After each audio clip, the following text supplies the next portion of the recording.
Hello friends and welcome back to my channel.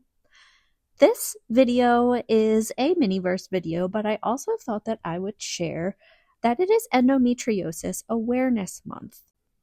I thought I would take this opportunity to share a little bit about my story while I craft some Miniverse.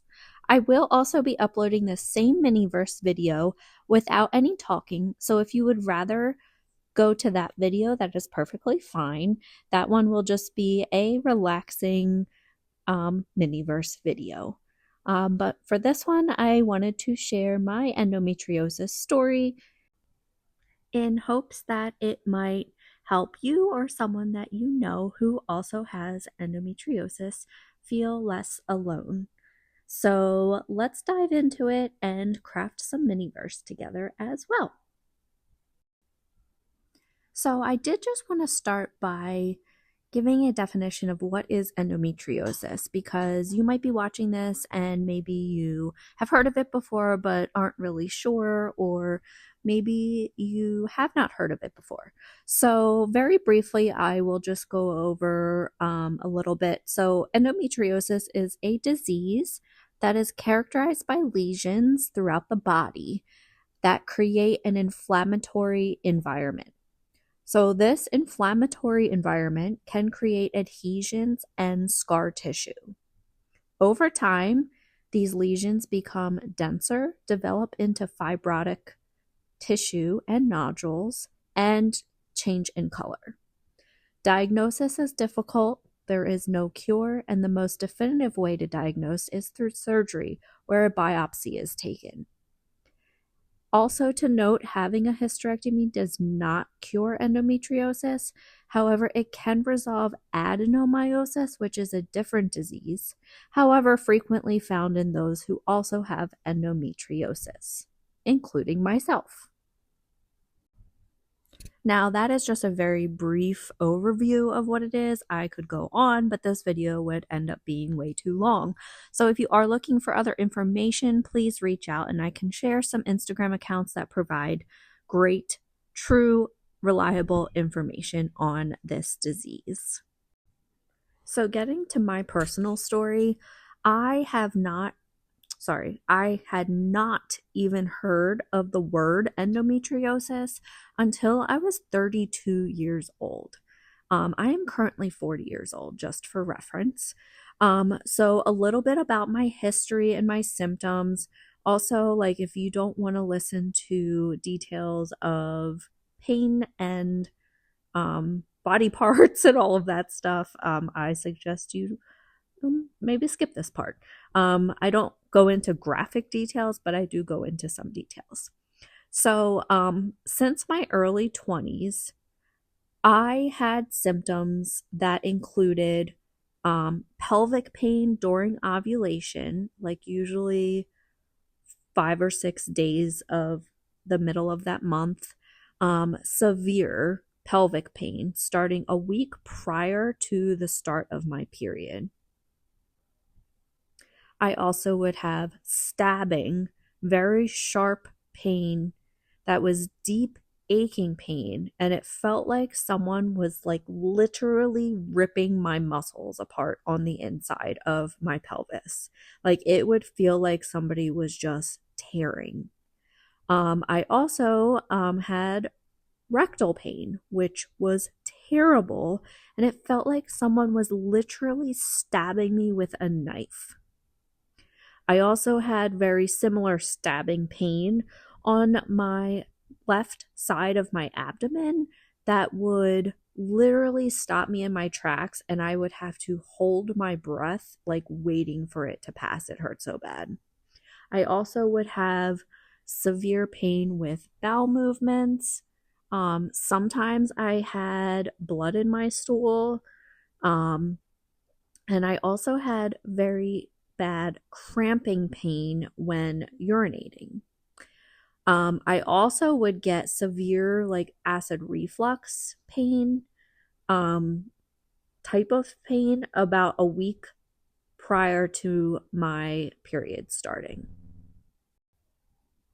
Many people have similar symptoms and others have very different symptoms. It all varies.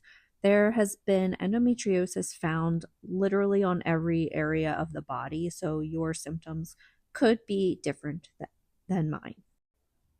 So, going into my story, um, I'm just gonna fast forward to getting a diagnosis here. Um, it took a few visits to the ER and several ultrasounds, pelvic ultrasounds, within a couple months' time frame for a radiologist to finally point out that the large cyst on my ovaries were in fact endometriomas and not simple cysts, which I kept getting told that they were and that they would go away. Having endometriomas is usually a huge indicator that you have endometriosis. It took me calling the on call doctor over a weekend when I was doubled over in pain to find this out. The physician told me, well, it says here you have an endometrioma. You have endometriosis. Have you taken any pain medication? And I said, no, that's the first time I've heard of it.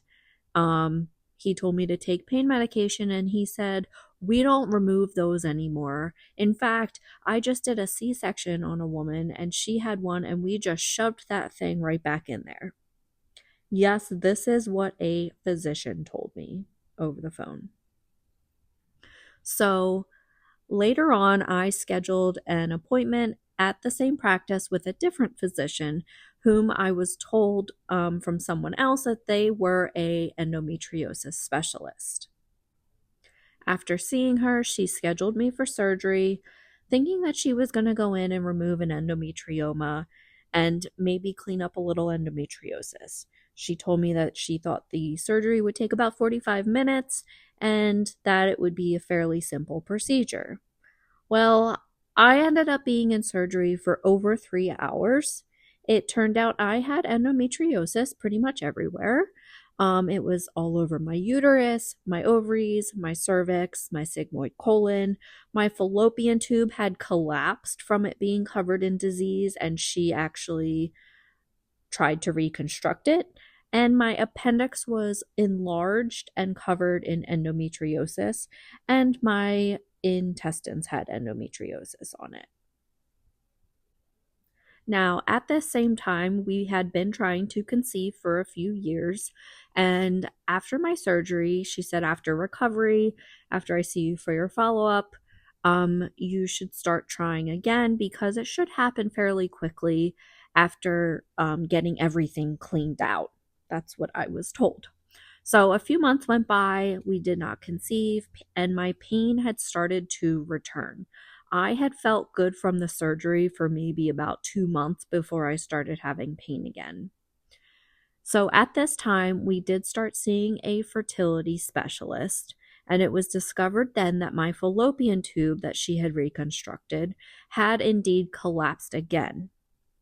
My fertility specialist also told me when I brought up my concern about having returning pain so quickly from surgery, she told me, and I quote, just because you're having pain doesn't mean that there's anything wrong and that the disease is back since you had surgery recently.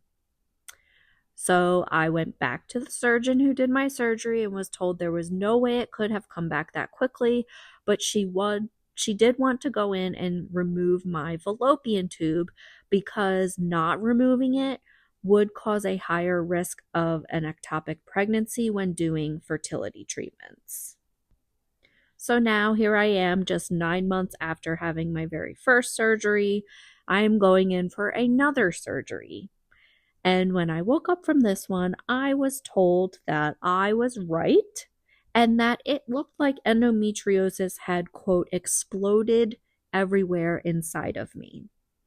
She told me that she could not remove all of it. There was just too much, and that I needed to go on medication to stop my cycles before doing any fertility treatments. So during the course of the next year, we did pursue fertility treatments, and it did not go as we had hoped. So I won't, go into details on that now since this is focused on endometriosis.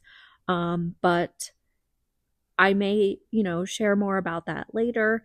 Again, I do have an Instagram account where I share a lot of this information. I will leave my Instagram account and how to find me in the description below, in case you want to look at that. And I will possibly share a little bit more about that in April, because the end of April is National Infertility Awareness Week. So let's fast forward to the end of our fertility treatments. So we were not able to have children, and my pain was becoming quite unbearable again. Little did I know that the medications that they put you on too for endometriosis, for infertility treatments, can make your endometriosis flare and get worse. So I had done a lot of that. And so I was now back to having excruciating pain, and while on continuous birth control, to not have a cycle. During this time, I discovered on my own, I did a lot of research, and I discovered the difference between a general gynecologist surgeon versus a true endometriosis specialist. I found one that was in a different state than I am, but close enough, and I went through the process with him and decided to move forward with a third surgery. This time I had to make the decision whether or not to have a hysterectomy, because it was suspected that I also had adenomyosis. And he, let me know that if I didn't do it now, I would likely be back in surgery within a year or two, because it probably would not go away, that pain. So we had to discuss that and come to the very difficult conclusion that we would not be able to move forward with fertility treatments, and that my physical health needed to come first. So I went ahead and had excision surgery with a hysterectomy with this endometriosis specialist. So I had the surgery. It was quite extensive. And this doctor told me afterwards that there was a lot of residual disease that was not removed from my previous two surgeries. He explained that I had disease covering my intestines, like all the way up. My uterus was covered in disease. My cervix was covered. He removed both of those. My remaining fallopian tube was also covered in disease, which he also removed. And my bladder was actually covered in disease. He works with a general surgeon and a urologist. So the urologist actually went in and had to cut out a section of my bladder that had a large nodule of disease. They then had to, so basically they cut a hole in my bladder to remove the nodule, and then they had to sew it back together. And it was also confirmed through pathology afterwards that I did indeed have an adenomyosis. So that alone can cause severe cramping, sometimes really, really heavy bleeding, because it's basically disease that forms in the muscle tissue of your uterus. So it is strictly in your uterus. So that is why, removing your uterus for endometriosis does not help anything. It might help a little bit if you have endometriosis on your uterus, but if you have endometriosis anywhere else in your body, even the slightest little part, taking out your uterus is not going to fix endometriosis. And also it's not purely connected to the uterus. But adenomyosis it is in the uterus itself. So removing the uterus does remove that part of the pain. So that actually gave me a lot of relief, knowing that I did indeed make the right decision by deciding to also remove my uterus. That is a very difficult decision to have to come to, but it made me feel so much better knowing that I did it and it would be the right decision in the long run. Now he did use the robot, um, as did my other two surgeries. So I didn't have any like open surgery. They were all done laparoscopically with the Da Vinci robot, which is the best way. He did excision surgery, which is also the best way to remove it. There's a difference between a lot of doctors do ablation, and then other doctors do excision. Now, it's considered like the gold standard to do excision surgery. The difference in these two is that ablation, I love the analogy of an iceberg. So if you picture an iceberg and you can picture it, you see the part of the iceberg that is above the water, and then you see the part of the iceberg that is below the surface.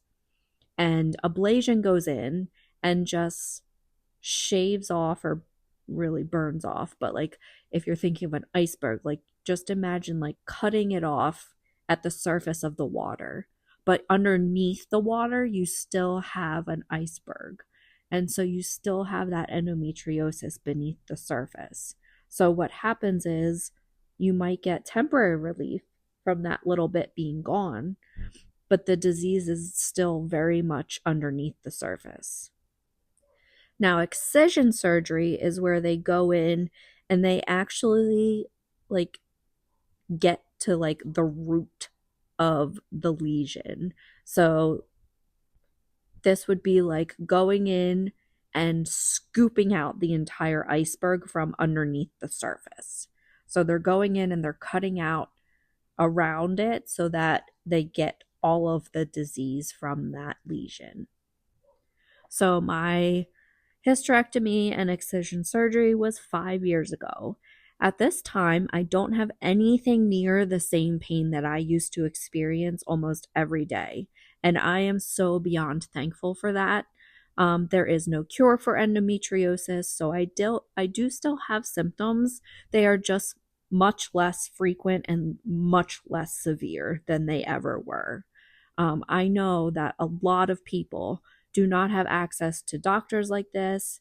They might not even know what's going on. And it just makes me feel terrible. I feel so bad for everybody going through this. Just trying to get a diagnosis is such a task. It takes an average of 7 to 10 years for someone to get the proper diagnosis. It is so often misdiagnosed and mistreated. And I just, it pains me because I know what I've been through. I know what my friends have been through. And it is extremely painful. It's isolating. And then to go to doctor after doctor and being told that they don't know what's wrong, or maybe they think that there's nothing wrong, or you're told that it's just normal period pain. That is not normal. And if you're experiencing anything like this, please do what you can to get better help. This disease affects at least 1 in 10 people. This is a very wide, it affects so many people that, it's just ridiculous that there's not more resources out there. So if you are ever looking for more information on this, or maybe you want to reach out to somebody who understands, like, just to discuss symptoms or whatever it is, please feel free to visit my personal Instagram account. I will share that in the description below. It's Our Story Unfolding, OUR Story Unfolding, one word. I am always happy to talk to fellow endo warriors. Try to point you in direction of resources and information about it. If you're somebody who you're trying to support somebody with endometriosis. Props to you, because everybody going through this needs a strong support system. So, you know, they're not making up their pain, they're not exaggerating it. This is considered one of the top painful diseases that people can experience. So, anyways, thank you so much for listening. Um, Please don't forget to advocate for yourself.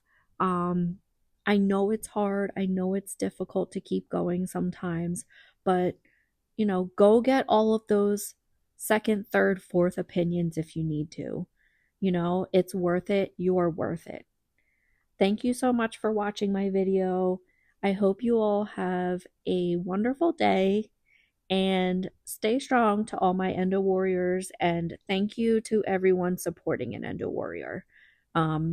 It truly means a lot.